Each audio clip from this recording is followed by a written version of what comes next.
Captain Sarah Mitchell had always been different from other pilots.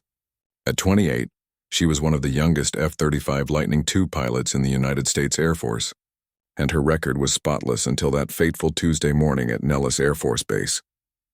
The desert sun beat down mercilessly as she walked across the tarmac, her flight suit crisp and her helmet tucked under her arm. The previous day had been routine training exercises over the Nevada desert. Sarah had been pushing the limits of her F-35, testing new maneuvers that weren't exactly in the standard operating procedures. Her wingman had reported some concerns about her aggressive flying style, but Sarah believed that innovation and calculated risks were essential for staying ahead of potential threats. Commander James Steele Morrison was waiting for her in his office when she arrived for the morning briefing. The SEAL commander had recently been assigned to oversee joint operations between Navy SEALs and Air Force pilots, a new initiative designed to improve coordination between special forces and air support. Morrison was known throughout the military for his strict adherence to protocol and his zero-tolerance policy for maverick behavior. "Captain Mitchell, take a seat," Morrison said without looking up from his paperwork. His voice carried the authority of someone who had spent years leading dangerous missions in hostile territories. The walls of his office were lined with commendations and photographs from various operations around the world. Sarah sat down, sensing the tension in the room. She had heard stories about Morrison's reputation for discipline and his ability to make or break military careers with a single decision. The silence stretched for what felt like an eternity before he finally looked up at her with steel-gray eyes that seemed to see right through her. "Your flying yesterday was reckless," Morrison began, his tone measured but firm. "I've reviewed the flight data and spoken with your wingman. You performed unauthorized maneuvers that put not only yourself at risk, but also compromised the safety of your fellow pilot." Sarah felt her cheeks flush with frustration. She had always prided herself on her flying skills and her ability to think outside the box. "Sir, with all due respect, those maneuvers could be valuable in combat situations. I was testing the aircraft's capabilities under stress conditions." Morrison leaned back in his chair, studying her carefully. He had encountered many young pilots who thought they knew better than their superiors, but something about Sarah's conviction gave him pause. Still, rules were rules, and he had seen too many good soldiers die because of unnecessary risks. "Captain, your innovation is noted, but your disregard for protocol is unacceptable," he said firmly. "Effective immediately. You are grounded from all flight operations pending a full review of your recent performance and a mandatory refresher course on flight safety protocols." The words hit Sarah like a physical blow. Flying wasn't just her job. It was her passion, her identity, her reason for getting up every morning. The F-35 was the most advanced fighter jet in the world, and she had worked tirelessly to earn the privilege of piloting it. Being grounded felt like having her wings clipped. "Sir, please reconsider," Sarah pleaded, trying to keep her voice steady. "My squadron needs experienced pilots, and I've never had an accident or caused any real problems. I'm willing to follow protocols more closely in the future." Morrison's expression didn't soften. He had made similar decisions countless times throughout his career, and he knew that maintaining discipline was essential for unit effectiveness. "The decision is final, Captain. You will report to Lieutenant Colonel Hayes for your refresher training tomorrow morning. Your return to active flight status will depend on your performance and attitude during this period." As Sarah left Morrison's office, she felt a mixture of anger, disappointment, and determination coursing through her veins. The other pilots in the squadron would soon learn about her grounding, and she knew that some would see it as a sign of weakness or poor judgment. But she also knew that she was a good pilot, perhaps even a great one, and that she would find a way to prove herself worthy of returning to the cockpit.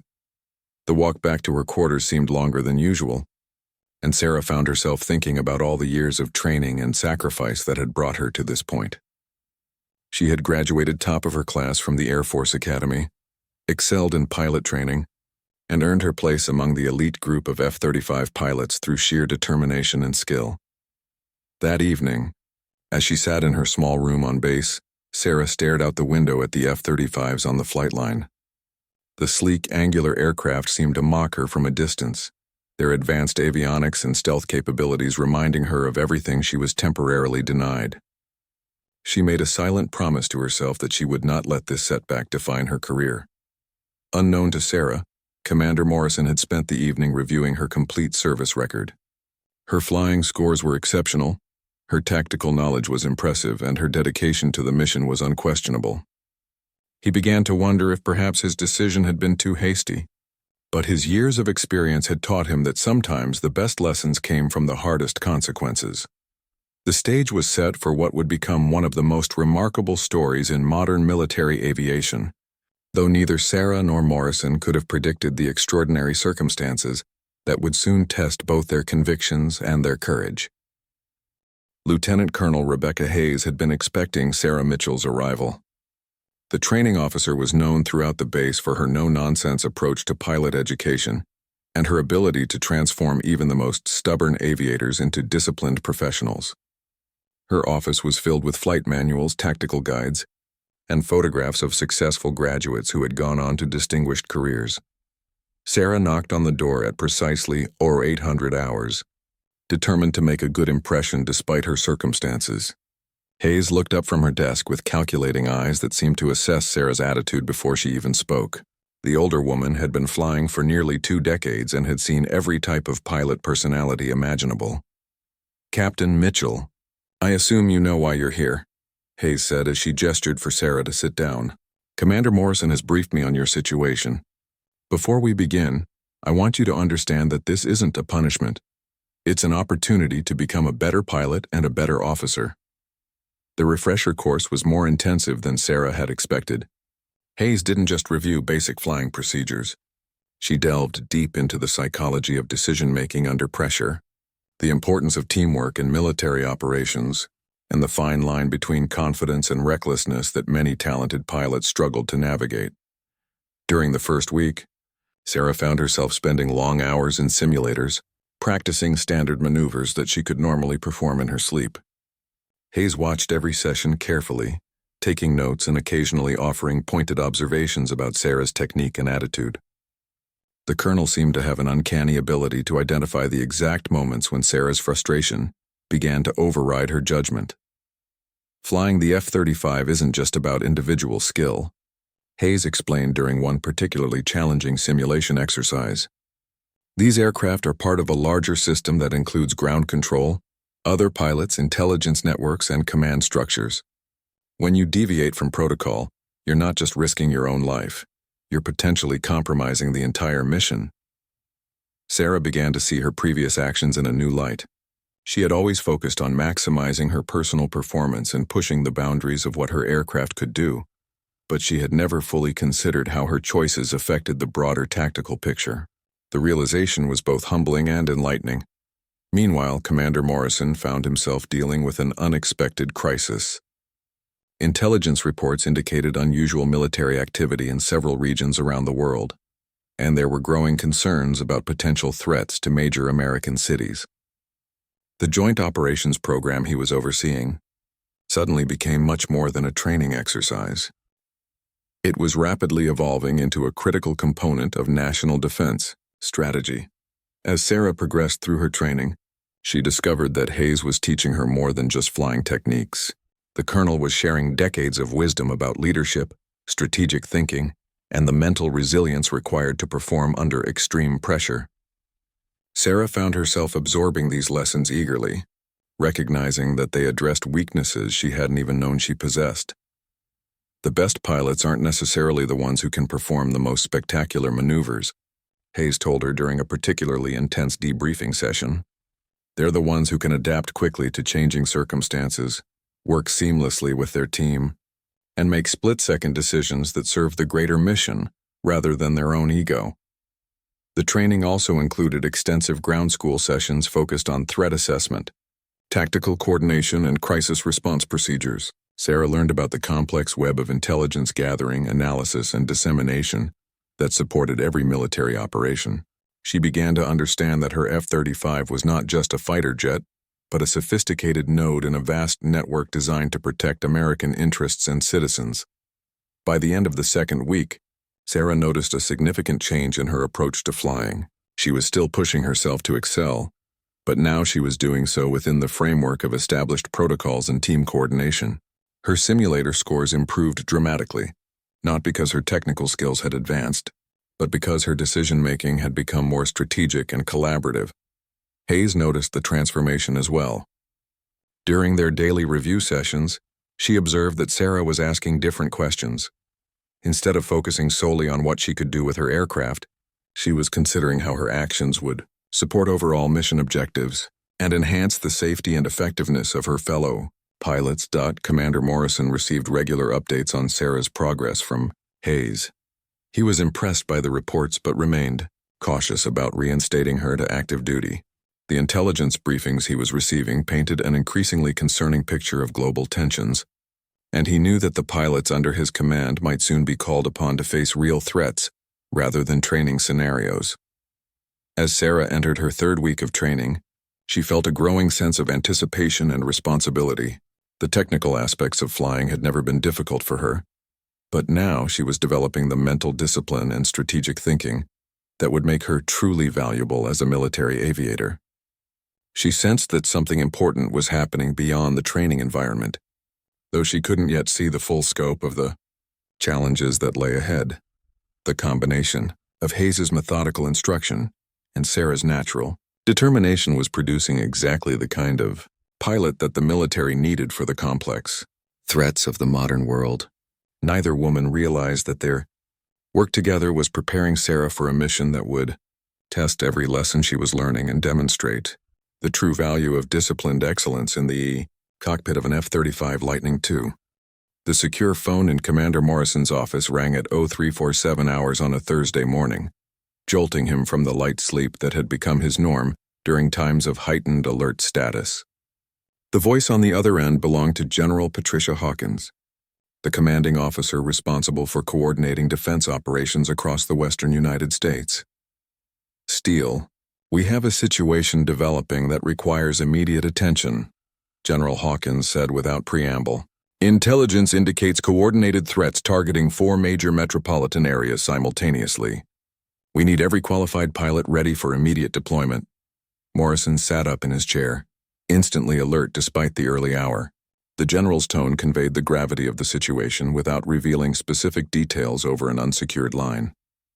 He had worked with Hawkins for several years and knew that she didn't make emergency calls unless the threat was both credible and imminent. "Understood, General. What's our timeline?" Morrison asked while already mentally reviewing the roster of available pilots and aircraft. The F-35 squadron under his oversight was one of the most capable units in the region, but several pilots were currently deployed on other missions or undergoing various forms of training. "We need operational aircraft in the air within 6 hours, Hawkins replied. "This isn't a drill, Steele. The intelligence community has confirmed multiple threat vectors that could potentially cause catastrophic damage to civilian populations. We're implementing Emergency Protocol 7. Morrison felt his pulse quicken. Emergency Protocol 7 was reserved for the most serious threats to national security. Scenarios that could result in massive loss of life if not addressed swiftly and decisively. He had participated in drills based on this protocol, but had never seen it implemented during his career. As dawn broke over Nellis Air Force Base, the usually routine morning activities transformed into a carefully orchestrated ballet of preparation and urgency. Maintenance crews swarmed over the F-35 aircraft, conducting accelerated pre-flight inspections and loading specialized equipment. Ground control personnel established secure communication, links with intelligence centers and command authorities across the country. Sarah was in the middle of a simulator session when Lieutenant Colonel Hayes received an urgent summons to Morrison's office. The training session was immediately suspended, and Sarah found herself wondering what could have caused such a dramatic shift in the base's normal rhythm. The tension in the air was palpable, and even the most experienced personnel seemed to be moving with unusual purpose and intensity.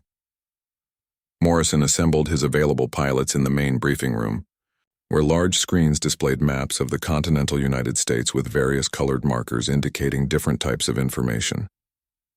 The pilots who gathered were among the most skilled in the Air Force, but even they seemed subdued by the serious atmosphere surrounding the emergency briefing.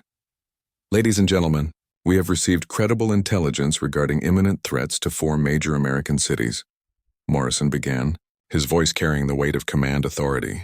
"The specific nature of these threats is classified, but I can tell you that failure to neutralize them could result in unprecedented casualties.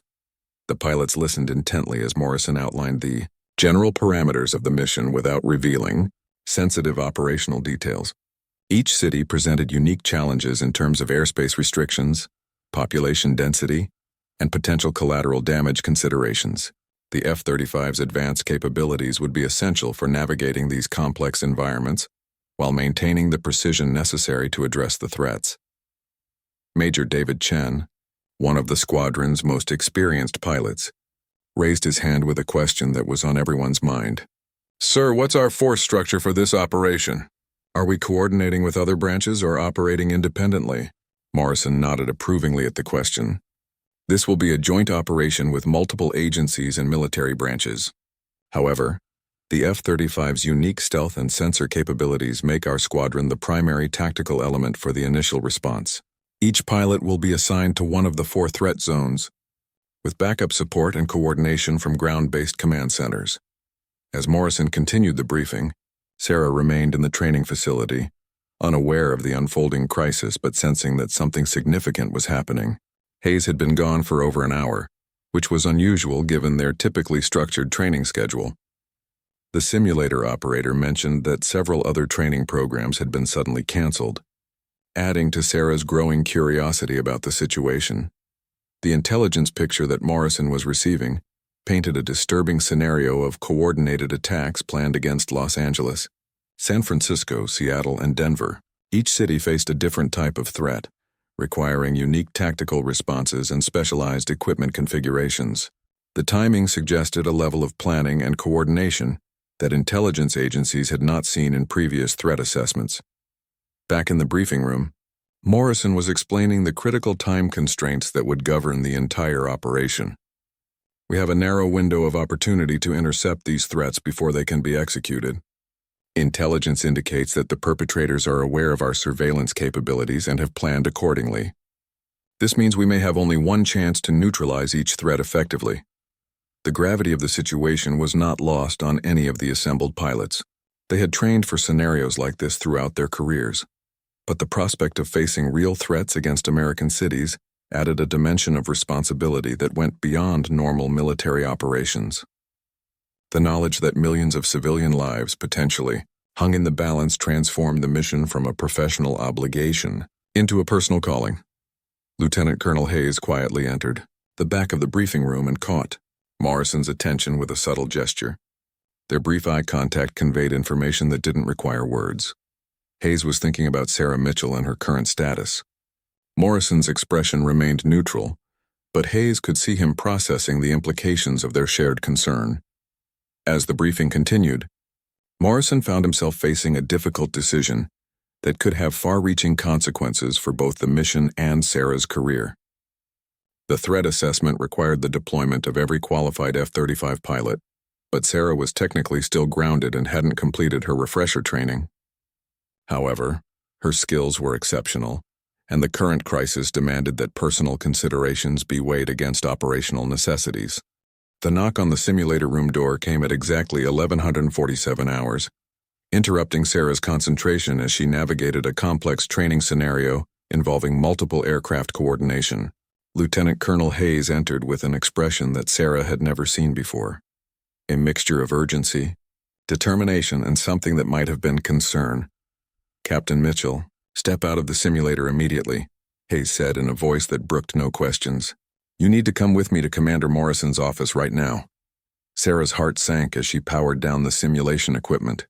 She assumed that Morrison had decided to extend her grounding, or perhaps impose additional disciplinary measures. The timing seemed particularly cruel, given that she felt she was finally making real progress in understanding the broader implications of military aviation beyond individual performance. As they walked quickly across the base, Hayes spoke in clipped sentences that revealed nothing about the true nature of the summons. "Captain, I want you to remember everything we've discussed over the past 3 weeks. Your training has prepared you for more than you realize, and you may be called upon to demonstrate that preparation sooner than expected." The cryptic comment only added to Sarah's confusion and anxiety. Hayes had never spoken to her in such terms before, and the older woman's obvious tension suggested that something significant was happening beyond the normal base operations. Sarah noticed increased activity around the flight line, with ground crews working on aircraft that weren't normally serviced during daylight hours. Morrison's office was crowded when they arrived. Sarah recognized several senior officers from different branches of the military, along with personnel she didn't know who were obviously from intelligence or other specialized agencies. Large screens displayed maps and data streams that Sarah couldn't fully interpret, but the overall atmosphere was unmistakably one of crisis management. "Captain Mitchell, sit down," Morrison said without his usual formal protocol. His attention was clearly divided between Sarah and the ongoing briefing from a colonel she didn't recognize. "I'm going to be direct with you because time is critically short. We have a national security emergency that requires the immediate deployment of every qualified F-35 pilot." Sarah felt her pulse quicken as the implications of Morrison's words became clear. Despite her grounded status, she was apparently being considered for active duty in response to whatever crisis was unfolding. The irony wasn't lost on her that the same flying skills that had gotten her into trouble might now be needed to address a serious threat. "Sir, I understand that I'm still technically grounded," Sarah said carefully. "Has my status been officially changed, or are we operating under emergency protocols?" Morrison studied her for a moment, and Sarah could see him weighing multiple factors that she couldn't fully comprehend. The intelligence officers in the room were monitoring their conversation while continuing to coordinate with other locations through secure communication channels.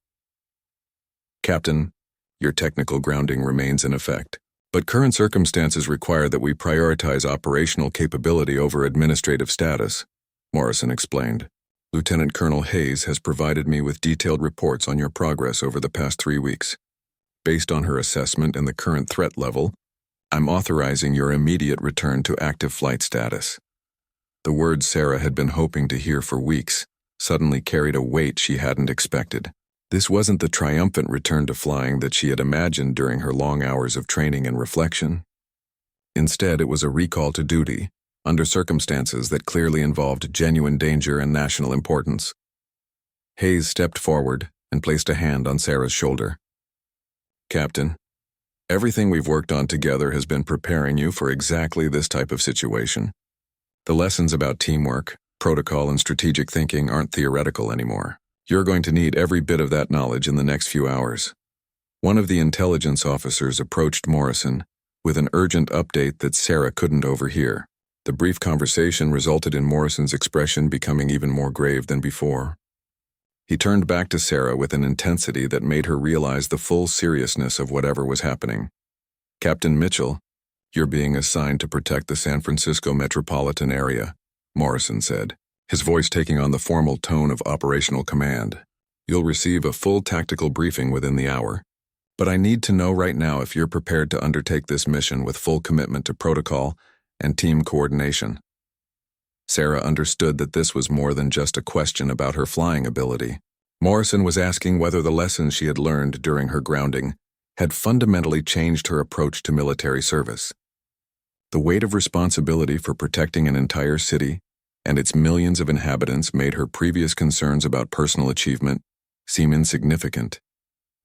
"Sir, I am ready to serve," Sarah replied with conviction that surprised even herself. "I understand that this mission is bigger than any individual pilot, and I'm committed to following all protocols and working within the team structure to achieve our objectives." Morrison nodded approvingly. "Good. You'll be flying F-35A tail number 175239, which has been specially configured for urban threat interdiction. Your aircraft is being prepared right now, and you'll have a full technical briefing on its enhanced capabilities before takeoff." As Sarah left Morrison's office to begin her mission preparation, she reflected on the remarkable turn of events that had brought her to this moment. 3 weeks ago, she had been grounded for pushing boundaries and acting independently. Now she was being entrusted with one of the most important missions of her career, tasked with protecting millions of people she would never meet.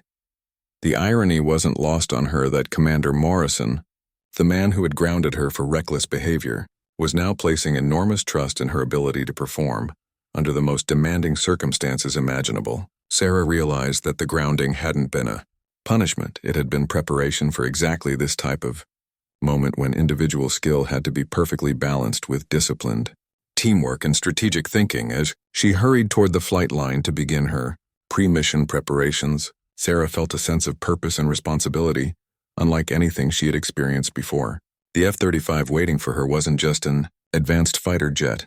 It was her opportunity to prove that the lessons she had learned over the past 3 weeks had transformed her into the kind of pilot her country needed when facing its greatest challenges. The F-35A Lightning II, designated 17-5239, sat on the tarmac like a predatory bird ready to strike. Sarah approached her aircraft with a mixture of anticipation and reverence, noting immediately that this particular jet had been modified with additional sensor packages and specialized equipment that she had never seen before. The ground crew chief, Senior Master Sergeant Rodriguez, briefed her on the unique configurations while she conducted her pre-flight inspection. "Captain, this bird has been fitted with enhanced electronic warfare systems and advanced threat detection capabilities," Rodriguez explained as they walked around the aircraft. "The sensor suite has been upgraded specifically for urban environments, where you need to distinguish between legitimate targets and civilian infrastructure with absolute precision." Sarah nodded as she absorbed the technical details. The modifications represented millions of dollars in specialized equipment, demonstrating the seriousness with which military leadership was treating the current threats. Every system had been optimized for the specific challenges she would face over San Francisco's dense urban landscape. The tactical briefing took place in a secure room adjacent to the flight line, where Sarah received detailed intelligence about the threat she was tasked to neutralize.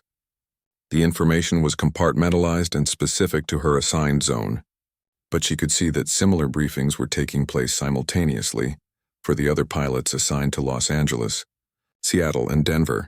Major Jennifer Walsh, the intelligence officer conducting Sarah's briefing, spoke with clinical precision about the threat assessment.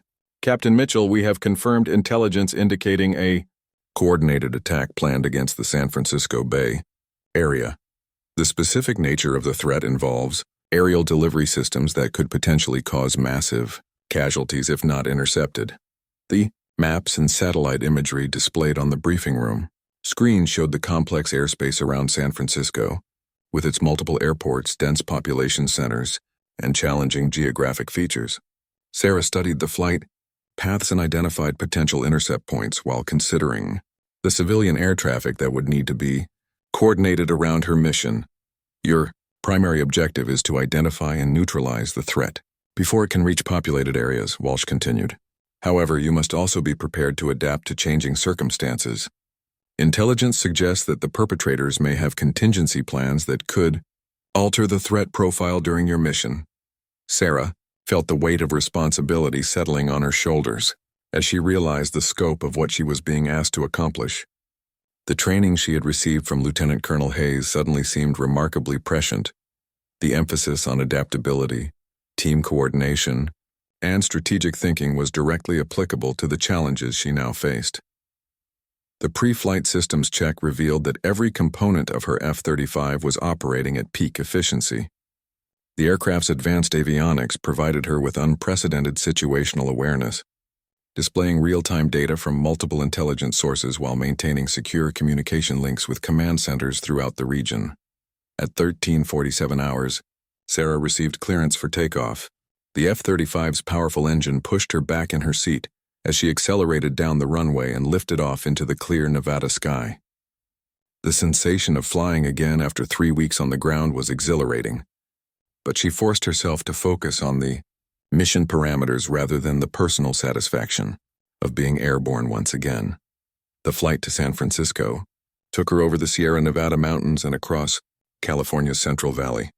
During the transit, Sarah maintained constant communication with ground control while monitoring intelligence updates about the developing situation. The enhanced sensor package in her aircraft was already detecting unusual electromagnetic signatures that suggested the presence of hostile aircraft in her assigned patrol area. As she approached the San Francisco Bay Area, Sarah could see the sprawling metropolitan region spread out below her, like a vast circuit board of lights and movement.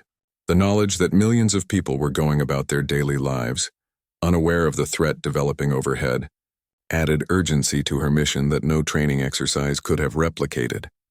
"Raptor 7, this is Control," came the voice in her headset as she entered the operational area. "We have confirmed bogey signatures bearing 270 at Angels 15. Rules of engagement are weapons-free upon positive identification of hostile intent. Sarah acknowledged the transmission, while her aircraft's sensors began painting a detailed picture of the airspace around her. The F-35's stealth capabilities allowed her to observe potential threats without revealing her own position, giving her a significant tactical advantage in the developing situation. The first contact appeared on her display as an unidentified aircraft operating without proper transponder codes and following a flight path that would take it directly over downtown San Francisco. Sarah's training kicked in as she positioned her aircraft for optimal intercept while maintaining communication with ground control and other aircraft in the area. Control. Raptor 7 has visual on primary bogey, Sarah reported as her sensors confirmed the hostile nature of the approaching aircraft. Target is configured for payload delivery and maintaining course toward populated area. Request permission to engage. The response came immediately. Raptor 7, you are cleared to engage. Repeat. Cleared to engage. Sarah felt time slow down as she prepared to execute the mission she had been trained for throughout her career.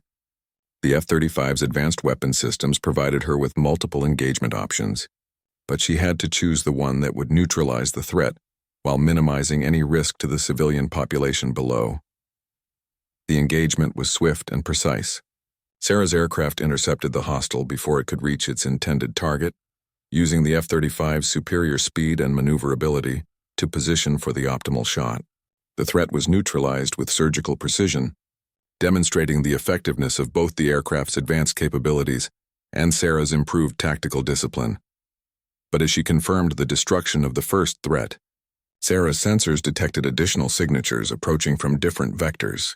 The intelligence briefing had been accurate. The perpetrators had indeed prepared contingency plans that involved multiple attack profiles. Sarah realized that her mission was far from over, and that the next few minutes would test every lesson she had learned about adaptability and strategic thinking under pressure. Sarah's heart pounded as her F-35's advanced radar systems detected 3 additional hostile signatures approaching San Francisco from different directions simultaneously. The sophisticated attack pattern suggested that the perpetrators had anticipated the loss of their primary aircraft and had prepared a complex backup plan designed to overwhelm defensive capabilities. Control. Raptor 7 detecting multiple new bogeys, Sarah reported while rapidly analyzing the tactical situation. I have 3 confirmed hostiles approaching from vectors 090, 180, and 240. They're using a coordinated approach pattern that suggests professional military training. The response from ground control carried unprecedented urgency. Raptor 7 were tracking the same signatures. Intelligence indicates similar multi-vector attacks are developing simultaneously over Los Angeles, Denver, and Seattle. You are currently the only interceptor in position to address all 3 San Francisco threats. Sarah felt the weight of the situation settling on her as she realized that millions of lives depended on her ability to neutralize 3 separate threats in a time frame that would normally require multiple aircraft. The F-35's capabilities were extraordinary, but what she was being asked to accomplish pushed the boundaries of what any single pilot had ever attempted. The first hostile aircraft was approaching from the east, following the San Francisco Bay toward the downtown financial district. Sarah positioned her F-35 for an intercept course, while simultaneously tracking the movements of the other 2 threats. The aircraft's advanced targeting systems allowed her to maintain awareness of all 3 hostiles while engaging them. Individually, the engagement sequence that followed would later be studied at military academies as an example of tactical excellence under extreme pressure. Sarah neutralized the first hostile with a precision strike that eliminated the threat while avoiding any collateral damage to the civilian aircraft that were being rapidly cleared from the airspace by air traffic control. Immediately after confirming the first kill, Sarah executed a high-speed turn that leveraged the F-35's superior maneuverability to position for engagement with the second hostile approaching from the south. This aircraft was flying at extremely low altitude, apparently attempting to avoid radar detection by skimming just above the water of San Francisco Bay. The second engagement required Sarah to demonstrate the advanced flying skills that had initially gotten her into trouble with Commander Morrison. However, this time her aggressive maneuvering was perfectly calculated and executed within the framework of established protocols. She intercepted the low-flying hostile just as it began to climb toward its intended target area. With 2 threats eliminated, Sarah faced the most challenging aspect of her mission.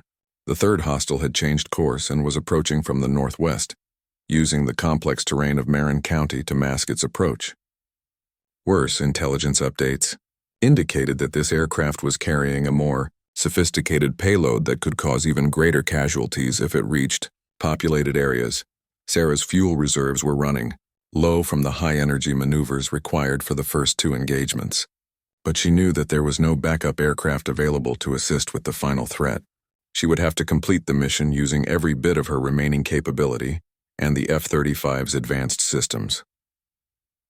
The final engagement took place over the Golden Gate Bridge, where Sarah intercepted the third hostile just as it emerged from the terrain masking that had concealed its approach. The precision required for this shot was extraordinary. She had to neutralize the threat, while ensuring that no debris would fall on the iconic bridge or the civilian vessels in the bay below. As Sarah confirmed the destruction of the third and final threat, she received an unprecedented communication from ground control.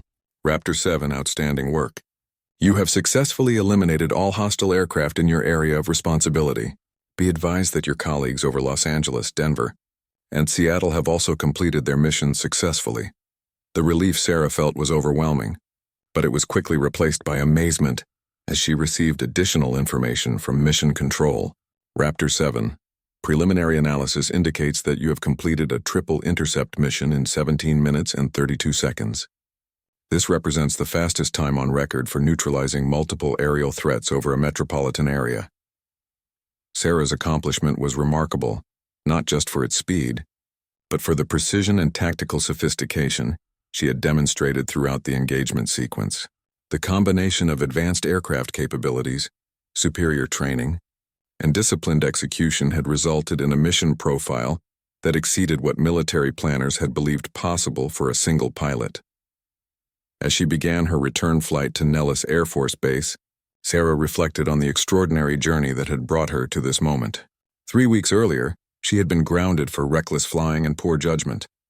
Now she had completed one of the most significant defensive missions in recent military history, protecting millions of civilians while setting new standards for tactical aviation.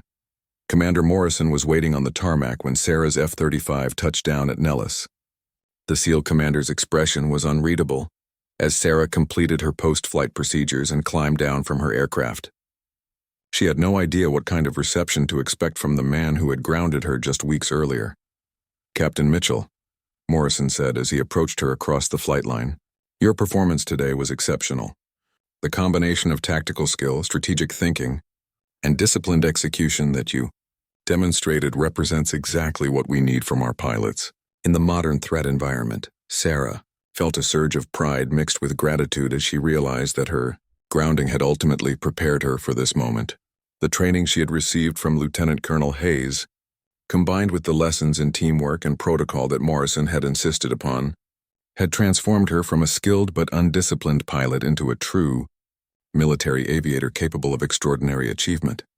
The mission over San Francisco would become legendary within military aviation circles, but for Sarah, the most important outcome was the knowledge that she had proven herself worthy of the trust placed in her by her superiors and her country. The F-35 she had flown had protected 4 cities in record time, but more importantly, it had carried a pilot who had learned to balance individual excellence with collective responsibility.